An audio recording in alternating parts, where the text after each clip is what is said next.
Bonjour.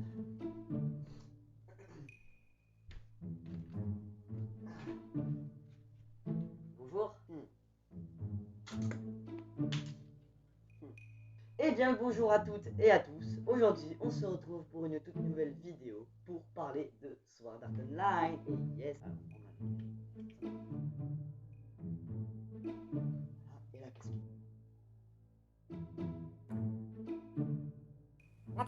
Excusez-moi les amis, pendant ces 2 semaines passées bien sûr, je n'ai pas pu faire de vidéo car j'étais en vacances. Et comment dire, pendant ces vacances-là, il me restait juste à faire le montage de ma prochaine vidéo qui allait être, qui allait se porter sur l'épisode 4 de Sword Art Online.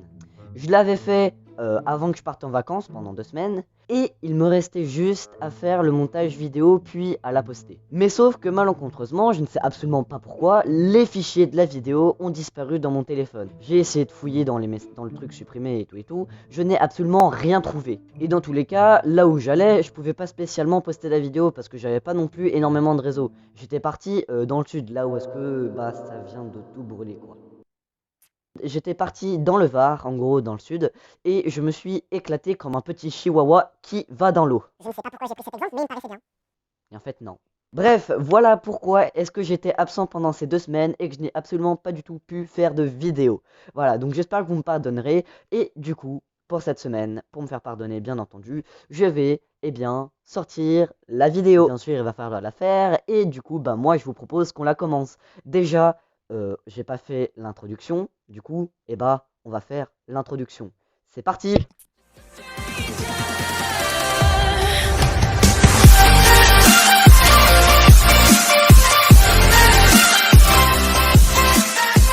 L'épisode 4 de SAO se nomme Les pistes noires. Au commencement de cet épisode, nous allons nous trouver au 35e palier sans notre héros, dans une forêt sous le nom de la forêt des égarés. On commence sur un groupe de joueurs. Suite à une chasse, l'une des joueuses de leur équipe, nommée Silica, reçoit un cristal, qui est bien sûr un cristal de guérison. Donc en gros, pour le taux de drop, il n'est pas spécialement élevé. Mais une autre joueuse, nommée Rosalia, souhaite recevoir cet objet.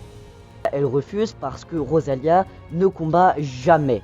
À aucun combat, elle ne part. Elle reste toujours derrière son équipe et elle laisse combattre les autres membres de son équipe, de sa guilde, combattre à sa place. Donc, comme elle ne va jamais en première ligne, Rosalia n'en a pas tellement besoin. Alors, les combats de première ligne, en gros, c'est certains joueurs, ou même voire quelques joueurs plutôt, qui vont combattre devant le boss, et d'autres personnes resteront derrière. Du coup, c'est pour ça qu'on appelle le combat en première ligne. Rosalia lui répond qu'elle n'en a pas forcément besoin car elle a toujours une sorte de petit dragon qui permet de lui restituer quelques PV. Et d'ailleurs, le petit dragon s'appelle Pina. Alors, du coup, ça veut dire que Silica, elle a une capacité de dressage. Alors, ce qu'il faut savoir, c'est que Pina, certes, lui restitue des PV, mais un cristal de guérison ne peut pas rivaliser avec Pina. Parce que un cristal de guérison guérit complètement, même les maladies, elle guérit complètement la personne. Donc en gros, elle lui rend tous ses PV. Alors que elle, Pina, lui redonne, au minimum entre 10 et 5% des PV. C'est pas ouf. En colère, Silica décide de quitter son groupe. Et en même temps, de leur laisser le cristal. Du coup, elle va devoir aussi traverser la forêt toute seule. Dans la forêt, Silica s'est perdue, car elle ne disposait pas de carte pour se repérer. C'est alors qu'elle va tomber nez à nez avec des monstres. Ils sont d'ailleurs nommés les Drunks Apps. Malgré ses capacités à la dague et son petit dragon, Silica s'est fait frapper par l'un des monstres contre un arbre. Et elle perd sa dague. Elle est rapidement mise en difficulté car comme elle a perdu sa dague, elle ne peut combattre ou même voir se défendre. L'un des monstres lève sa masse pour tuer Silica, mais Pina, pour la défendre, décide de se prendre le coup à sa place et dévier la masse du monstre. Et malencontreusement, Pina est propulsée au loin. Silica va pour voir si elle va bien, mais le coup avait été trop puissant pour le petit dragon. Et Pina disparaît dans les bras de Silica. Encore sous le choc d'avoir vu son petit dragon disparaître devant ses yeux, Silica continue de pleurer et reste comme paralysée. le groupe de monstres commence à s'approcher de Silica pour lui porter le coup final. C'est alors que eux aussi se mettent à disparaître sous une explosion de polygones. Et derrière cette explosion, nous allons retrouver notre héros, qui vient par ailleurs littéralement de sauver Silica. Kirito s'excuse auprès d'elle pour ne pas avoir intervenu plus tôt. Aussi de ne pas avoir sauvé son ami. Dans ses bras, Silica tient une plume bleue et Kirito la remarque. Et il lui demande si cette plume a reçu un nom dans la liste des objets.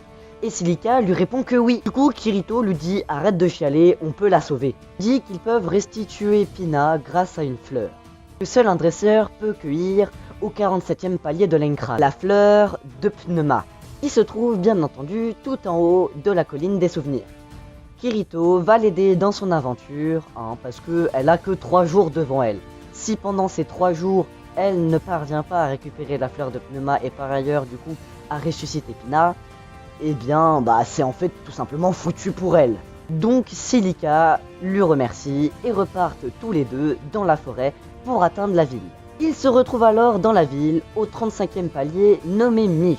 Dans la ville, Silica retombe sur son équipe, qu'elle avait bien sûr abandonnée dans la forêt. Rosalia se moque de Silica en voyant qu'elle n'avait pas Pina avec elle. Mais aussi de Kirito qu'elle trouvait faible de sa faible apparence.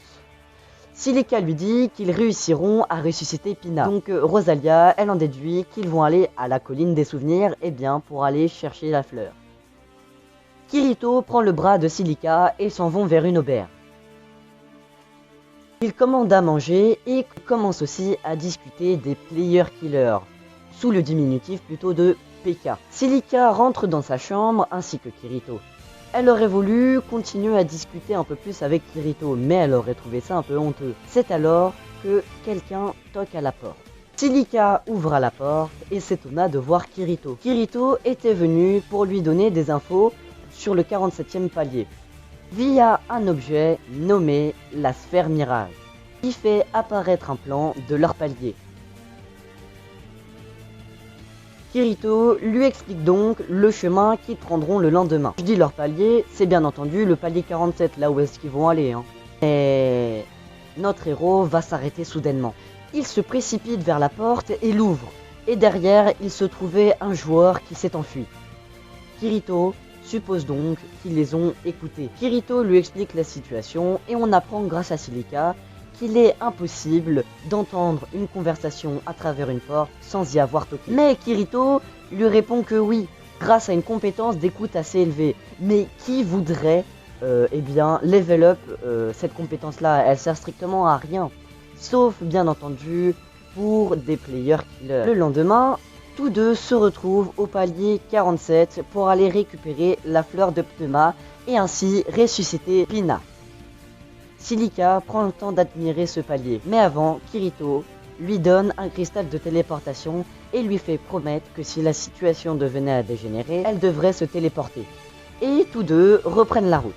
Sur le chemin, ils vont en profiter pour faire gagner quelques niveaux à Silica. Et aussi pour discuter. Grâce à ce passage, nous allons apprendre que Silica lui fait penser à sa petite sœur. Que en l'aidant, il a l'impression de se faire racheter auprès de sa sœur. Car étant petit, Kirito et sa sœur nommée Sugua étaient inscrits à un club de kendo. En fait, le kendo, c'est un art martial qui, se fait avec des épées. Mais Kirito, lui, au bout de 2 ans, il en a marre. Alors son grand-père s'est mis à le frapper.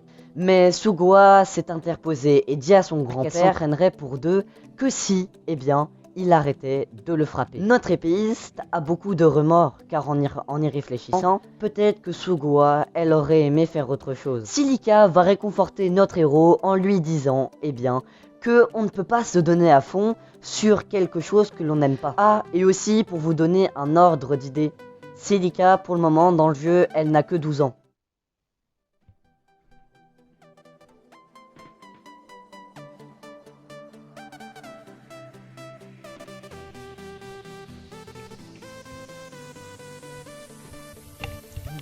Désolé, excusez-moi, mais il faisait un peu trop sombre et j'en avais marre. Après avoir marché et discuté pendant un petit moment, Kirito et Silica se retrouvent au sommet de la colline des souvenirs. Silica se précipite devant la fleur qui pousse et éclot devant elle, Kirito lui dit de l'accueillir. Et notre héros va lui donner un conseil comme quoi elle ferait mieux de le ressusciter dans la ville, car là-bas il n'y a pas forcément de monstres, ils seront plus en sécurité. Ils repartent tous deux en faisant le chemin inverse. Cependant, sur un pont, Kirito s'arrête ainsi que Silica. Kirito dit à voix haute « Ce n'est plus la peine de te cacher, je sais que tu es là ». C'est alors que Rosalia sort d'un arbre et ordonne de donner la fleur sans faire d'histoire. Kirito lui dit qu'ils ne feront rien de tel et annonce comme ça, comme une petite fleur qui arrive dans l'eau, que Rosalia est le chef d'une guilde orange, les Titan's Hand. Pour le moment, Silica, elle a du mal à comprendre parce que le curseur de Rosalia, il est vert. Et sachant que quand tu tues quelqu'un dans SAO, ton curseur commence à devenir orange et rouge. Donc en gros, ça monte un peu en crescendo, selon le crime que tu commets. Et aussi, le nombre de personnes que tu auras tuées. Mais Kirito lui dit qu'il y a une technique, comme celle de rentrer dans une guilde, attendre que la guilde ait amassé pas mal d'objets et pas mal d'argent, puis à la fin, de leur tendre un piège. Kirito comprend alors que c'était bien l'un des leurs qui les avait écoutés la nuit dernière. Et Silica comprend aussi que si Rosalia elle était restée dans leur équipe ces 2 dernières semaines, ça veut dire qu'elle les a tous tués. Donc en gros, heureusement que Silica, elle a décidé de quitter leur équipe et de partir toute seule dans la forêt. Parce que si elle n'était pas partie, elle serait morte sûrement. Kirito savait que Silica était menacée par leur guilde. Il y a 10 jours, ils s'en sont pris à une guilde, les Silver Flag. Ils étaient tous morts, sauf à l'exception, leur chef. Le chef des Silver Flag passait toutes ses journées devant un portail à demander aux gens de l'aider à se venger de la mort de ses camarades. Donc Kirito était à sa recherche. Le leader ne voulait pas forcément les tuer, mais juste les mettre derrière des barreaux. À peine 400 points de vie en 10 secondes. Voilà tous les dommages que vous avez réussi à m'infliger, alors vous êtes 7. Je suis niveau 78. J'ai donc 14 500 points de vie. Pour essayer, vous n'arriverez jamais à me battre. Je suis sûr que tu bluffes, tu te trompes. Après avoir atteint un certain niveau, le joueur est quasiment invincible. Ce système est pareil dans n'importe quel MMO. Le joueur qui m'emploie a dépensé toute sa fortune pour obtenir ce cristal de téléportation. Je l'ai programmé pour qu'il vous amène tous en prison. Alors maintenant, rendez-vous sans faire d'histoire. Moi, tu ne peux pas me laisser puisque mon curseur est vert, ça fait toi et toi. T'as oublié que je suis un joueur solo. Alors ça m'est bien égal que mon curseur devienne orange pour un jour ou deux. De retour en ville, Kirito s'excuse auprès de Silica pour s'être servi d'elle comme une sorte d'appât. Mais Silica, elle ne lui en veut mais alors absolument pas. Et elle est heureuse aussi d'avoir pu obtenir la fleur de Pneuma. Silica fait apparaître la fleur de Pneuma et en fait couler une petite goutte sur le cœur de Pina, qui est en gros la plume bleue qu'elle tenait dans ses bras au tout début de l'épisode. En faisant revivre son amie, elle se promet de lui raconter à Pina toutes les aventures qu'elle a eues et aussi le grand frère qu'elle aura pu avoir pendant une journée. Et voilà les amis, c'est déjà la fin de cette vidéo, j'espère qu'elle vous aura plu, en tout cas moi elle m'aura fait plaisir à faire. J'espère que, je vous aurais pas trop spécialement fait attendre, hein. Je suis vraiment désolé encore de pas avoir sorti de vidéo pendant 2 semaines. Voilà, donc je tenais encore à m'excuser. Donc on va se retrouver pour le prochain épisode, pour l'épisode 5 de SAO. J'espère que cet épisode vous aura plu. En tout cas, c'était Elios World et moi je vous dis ciao tout le monde.